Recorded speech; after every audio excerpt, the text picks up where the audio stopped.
So it's the day of the study. Let's go through what happens. The participant shows up and is greeted by Milgram and a fellow researcher, only the participant believes that the researcher is also a participant. Next is to decide who is going to be the learner and the teacher. So the learner is the person who is going to be memorizing this fake list of words. They're the person that's going to be getting the shock. The teacher is the one that's going to be administering the shock.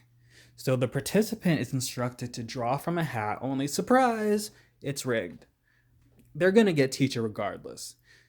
After they've decided who's the learner and the learner is strapped to the chair.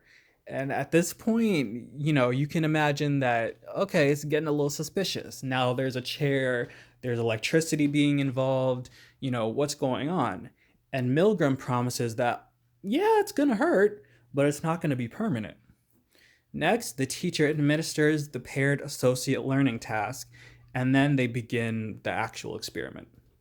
Each time the learner answers incorrectly, the teacher is instructed to shock them.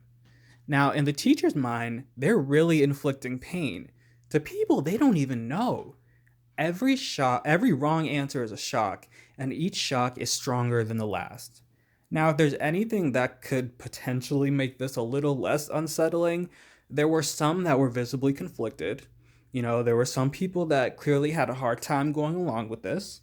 There were even people pleading for it to stop, even though they could have stopped it by saying no at any moment.